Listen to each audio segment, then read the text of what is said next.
PIA का जहाज था। पीआई का जहाज। और बेटा मेरा जो है उसने ज्वाइन किया था बैंक ऑफ पंजाब। उसका वो प्रेसिडेंट माशाल्लाह आज भी है और बहुत सी चीज़ों का है। खैर वो रहता था लाहौर में, हेड ऑफिस वहाँ था, लेकिन वो वीकेंड पे कराची आता था। तो जुमतुल विदा थी 28 तारीख, रमजान की था। हाँ रमजान की 28 तारीख। तो ईद के लिए वो आ रहा था। तो हम इंतज़ार कर रहे थे। दोपहर का वक्त था, उसको आना था कोई 2:30 बजे, लैंड करना था। तो मैं नमाज पढ़ रहा था, तो इतने में फ़ोन आया एक मेरी बीवी के पास, और ये कहा उन्होंने कि वो ज़फ़र आ गए। उन्होंने कहा नहीं अभी तो नहीं आया, हम इंतज़ार ही कर रहे हैं। उसका लैंड डेट कभी नहीं आया। तो उन्होंने सिर्फ इतना कहा कि टीवी लगाएं।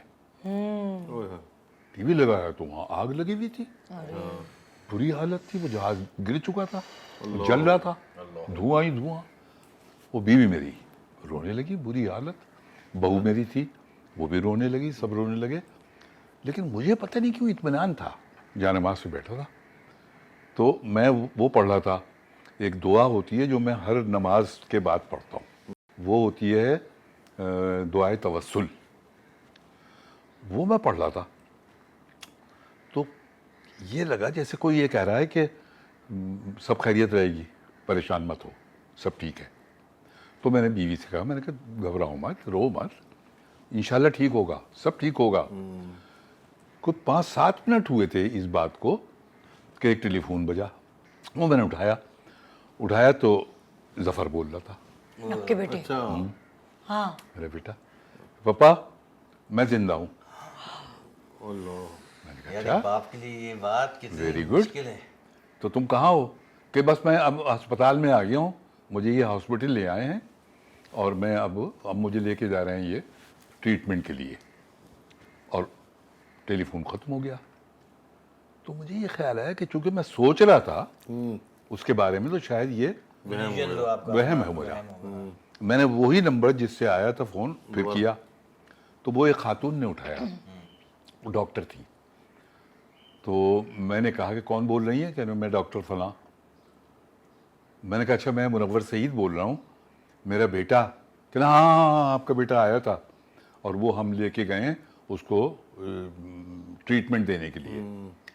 ठीक है, सब खैरियत है, चलो। देखे ना। तो वो कैसे आपने उनसे पूछा? इतना बड़ा मौजा है इतना यार। बड़ा मौजा है कि मतलब प्लेन गए, उसमें बस सिर्फ एक जख्मी थे, बाकी दो सब लोग बचे थे। 2 बचे थे सिर्फ। हाँ। और 97 लोग मर गए थे। तो वो मतलब तो ये अल्लाह की कुदरत है कि जिसको अल्लाह रखे उसे कौन बस। चखे। ये कैसे बचे?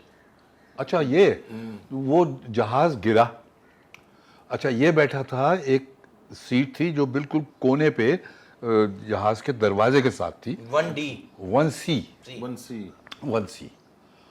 तो जब झटके वटके लगे ना उसको, तो वो सीट निकल गई। सीट निकली, दरवाजा खुल गया। ये मैं सीट के, चूंकि वो बंधी हुई थी, बेल्ट बंधी हुई थी, मैं सीट के दरवाजे से निकला और गिरा एक घर की छत पे। घर की छत पे गिरा, घर की छत पे गिरा। और गिरने के बाद वहां से, चूंकि वो था, वहां से स्लिप हुआ, छत पे से स्लिप होके नीचे गिरा। वहां एक गाड़ी खड़ी थी, उसके बोनट पे गिरा। और बेल्ट बंधी हुई है सीट बेल्ट बंधी हुई है, सीट साथ है। यार वहां गिरा तो बल्कि उस बेटा सीट बनने की वजह से बचा वो। और अल्लाह ने करम ये किया कि सर के बल नहीं आया, क्योंकि सीट थी ना, तो वो नीचे हैवी था, वो सीट के साथ गिरा। अच्छा जिस गाड़ी पे वो गिरा था, उस गाड़ी में एक फैमिली बैठी थी और वो जा रहे थे स्टेशन किसी को छोड़ने। जब ये गिरा तो वो अजीब से हुए और निकले बाहर। निकले तो उन्होंने देखा कि ये है एक आदमी पड़ा हुआ है। उन्होंने देखा, अच्छा जहाज में आग लग चुकी थी तो परेशान थे वो लोग भी।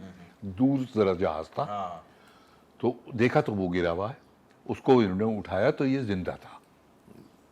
जिंदा था तो वो कहते हैं कि इसने कहा कि मुझे बचाएं, मुझे बचाएं, लेकिन उसे याद नहीं बेटे को मेरे। उन्होंने उसको उठाया तो सामने ही बिल्कुल खड़ी थी इसकी ईदी की एम्बुलेंस। एम्बुलेंस, उसमें फौरन डाला, डाल के और साथ ही जो एयरपोर्ट के साथ ही कोई हॉस्पिटल था वहाँ ले। हॉस्पिटल है बड़ी बात है, वहाँ ले गए। मौजज़ा है ये, अल्लाह ने करम कर दिया, अल्लाह ने करम किया वाकई। बच गया वो। थोड़ी गिनीज बुक में नाम आया उनका। हाँ लो ना, हाँ वैसे होना तो चाहिए। छाले खाएंगे, तो थोड़ी छाले खाएंगे। नहीं लाओ मैं निकाल दूँ। तो भाई उन्होंने काफी इंटरव्यूज दिए होंगे इस हवाले से। उनके इंटरव्यू तो बहुत हुए हैं, इतने हुए हैं कि अब लोग मुनव्वर सईद को भूल गए हैं। वो कहते हैं कि ये जफर मसूद के वालिद हैं। हाँ हाँ,